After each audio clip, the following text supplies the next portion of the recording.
After a lot of success from podcast before that, we received a lot of comments and the inbox that they want to have more perspective, of course, by dual language. So that's why we have the one of close friend of mine here, Mr. Gim. So Gim, you're appearing on our channel for many times, but I think this is the first time that you can officially introduce about yourself, and the stage is yours. Okay, thank you, Nhan, for inviting me today to discuss about maybe foreigner perspective about Vietnam.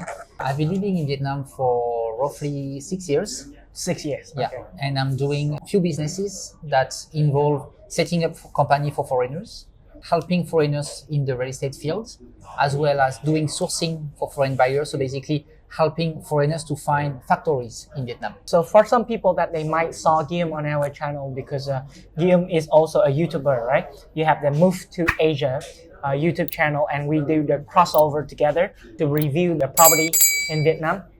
And you know that with that kind of content, we receive a lot of good feedback from the foreigner because not many foreigner agent, I would call, in Vietnam to do this kind of content. So tell me, what made you start that idea to do this business? So basically, Move to Asia started from the idea of I was living in Vietnam already, and I wanted to find a project that would be aligned with what I would discover here. So I was before like bouncing around, traveling in Southeast Asia. I live in Thailand, in Cambodia, in Vietnam, and then when I finally settled in Vietnam, I found that here there might be opportunities to highlight, and I was just enjoying my life at that time. So I wanted to share. So I start with a blog, so just writing like blog posts, etc. And I start to get people giving feedback. And then I figured out that also interviewing either foreigners or either locals would bring value to people who would like to come to Asia, explore business and work opportunities. All right, and you use the term as settle down. What made you settle down in Vietnam? Yeah, so a couple of parameters, but basically I feel that not only Vietnam, but also Ho Chi Minh City is a very vibrant city, very diverse community. And if you have this mindset of you want to start maybe an online business, or you want to invest, or you just want to meet like-minded people, to share ideas, to start something, you don't want to work for a corporate life, but you want to try to find your own path, then I feel that this city especially has everything. It's very easy to settle here. You have a lot of networking events. And then at this time, like 5 years ago, it was easy to get a visa to stay here a long period of time. After things got more complicated, but basically I found that it was a very good place to start something. And of course, after you lease an apartment for a long time, you start to have a girlfriend, you find your place where you do your gym, etc. And finally you put your roots more in the city. But It started just by finding that this city has something special. All right, and then you join yourself into this city. So you basically that this city is inspiring for your business at the moment. Is it true? Yeah. So to be honest, like foreigners, when they are looking to explore Vietnam opportunities, most of them will turn their focus to Ho Chi Minh City, just because in terms of business, it's very easy to hire talents here. Like you have a lot of IT companies. If you have, for instance, a business overseas as a foreigner, you can set up in Vietnam like an outsourcing hub, or just you hire some people here. They can be very competitive, or just obviously because of the cost of labor is lower than foreign countries. So that may be a first city that they will consider. And then the Vietnam real estate market also has been booming. And then obviously Ho Chi Minh City was one of the most promising cities, a lot of projects from very mid-end to very high-end. So diverse opportunities. And for the sourcing, the other business that I have, the factories are very nearby, right? Long An, Dong Nai, Binh Nhung in the north. So from 1 hour from Ho Chi Minh City, you can just finally go to a factory and help clients to start something on that. Oh, interesting, because we know each other through the residential segment, right? So we collaborate to each other by reviewing the apartment, the condominium and project, to providing the insight for the foreigner who is seeking for accommodation when they want to move to Ho Chi Minh City. But now you mentioned about the factory, right? So what it is related to, like what are people looking for when they come to you and say, hey, Guillaume, I want to set up a factory in Vietnam, and how would you help them? So it's not necessary I want to set up a factory. This can come later, but usually people, they contact me because either they are already manufacturing in China, or they want to make a product, right? So for instance, they want to make a table, furniture, it can be textile, it can be crafted products. There are a lot of products that Vietnamese manufacturers are very good at. And then basically, because I'm doing a lot of content online, they're gonna reach my team, and send me their spec. For instance, okay, I want to make 200 tables and then 200 chairs and then something like in wooden for interior design. And from that spec, we will look for the suitable manufacturer. And so we can source around, so basically send the specification to the factory, make sure that they can deliver the products, and then usually the clients fly to Vietnam to also visit the factory.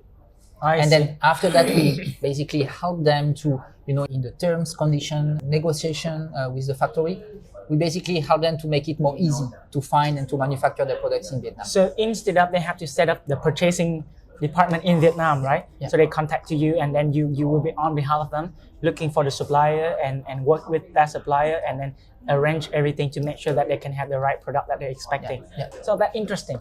So tell me what associate you from move to Asia to the YouTuber and then add it to the real estate sector? What bring you to the real estate?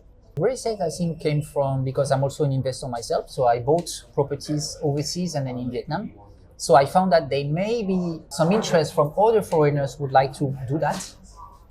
And then just because I was talking about opportunities in Asia, and then because I was living in Vietnam, then of course it come also the point of, hey, we need to talk about this topic. So first, I didn't necessarily have the view of absolutely monetizing that. So if I have a client request, I will mostly tell them that we can work with an agent that will go around, or we can help you to sell your properties, same with agents. And then we will be your point of contact. And then we will help you, for instance, for the legal paper, to open a bank account, to transfer the money overseas. So we bring them a bunch of different services. So they have one point of contact in Vietnam that can help them to support the real estate project. So you're going to be like the buyer representative more likely. Yes. Yeah. And I think that will be very important because I know that in real estate, international market, the buyer and the seller are not allowed to work directly to each other, right? They always have to have the represent agent. So that will help us to more secure in the transaction, to be more trusted, and of course everything will be smoother. Okay, so you talked that you bought the property in here. Yes, so I bought a few lands. Few lands? How could you do that? You're a foreigner. So as a foreigner, you have two ways if you want to purchase a land. So it's not for everyone, right? But let's say you've been living in Vietnam for a long period of time and then you have, I don't know, very good friend, people that you trust, you are married, or you just rely on some local that you have 100% trust. Then you can buy under the name. All right. It's not 100% safe, right? The person can just run with your money. Then the second segment is if you are an entrepreneur, you can also set up a company and then that company can hold the title. But this is the same. If you want to do that, it may not be that easy because your lawyer will basically tell you if the only point of the business is to hold a property title, then it's just trying to be sneaky and then to bypass the law that foreigner cannot hold lands, right? Yeah. So legally, it's doable. It's just it may be complicated and then it may not be that straightforward process. So you need to have a good legal team, rely on a good lawyer, etc. So I would really recommend you the first way. So you have friends or a wife or someone that you really trust, and then that person will hold the title on your behalf. I see. So here's the question. So I think it's very interesting that we have this interview because from your perspective, you are just not only the agent, right? Not only the service provider, but you yourself, you are also an investor in Vietnam. So of course, when you first day arrive in Vietnam, you have a bunch of questions. You might be find someone to add you research someone around. So I think that's the reason why you have the perspective of a searcher. Yeah, and then I put myself in the shoes of my clients, right? And I want to know more like these days, you know that in Vietnamese, we have the first 6 months is quite a track down, right? Everything is quiet, and we are curious to know the foreigner outside the border of Vietnam right now. Are they looking into Vietnam is still attracting destination or not? So I feel that in terms of inquiries to buy, I have less, but I had more inquiries to sell, just because of the VQ community, right? Many of them, like in Canada, in France, in Belgium, Switzerland, they will speak French.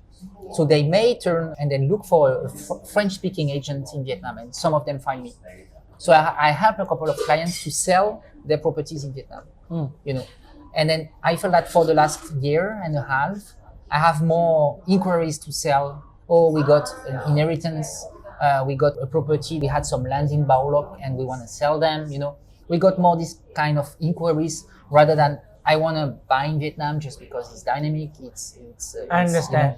So I feel the selling pressure more than the buying one. I see. But I think that's still good, right? So from an agent's perspective, we care about as long as the client contact to us for any of the requests, that means you are value at some point, right? And especially when you are very like in a niche market, because you say that French languages from the Switzerland, from Canadian, from France, that they are having inquiry on you, and I don't see a lot of people out there doing the same thing like you. So that means you are basically that you are no competitor at this stage.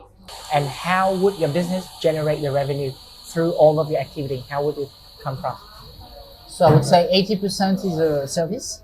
For instance, when I set up a business for a foreigner, I work closely with a legal partner, and then we are helping the foreigner to set up his business. So we are paid for that. When we are doing sourcing missions for foreigners who would like to find factories, this is the same. We do a market research. I put my team like doing phone calls, and then we basically provide them a report and then make factory introduction. And then we can tailor tours. We have this week one client flying to Vietnam, and then we have a one-day tour. So we have one person who is QC, so more like experience on the material, one English-speaking person, the client, and then a driver. And we take this client for 3 factory tours in one day. So it's a very, very busy day, but this is totally my team who is taking care, and we are paid for that. All right. Yeah. And then for real estate, it's going to be brokerage fee. So either we have a commission on the sales, or we will work with an agent to share the commission. Okay. And the YouTube? And YouTube, I make maybe 60 euro per month. Oh, really? Yes. You made the YouTube, so they really pay for your content. Yeah, but it's not a lot. Thank you for your watching, and don't forget to like and subscribe our channel, and hope to see you in the next time. I am Nhan, and this is Guillaume. Thank you, and bye-bye. Bye-bye, guys.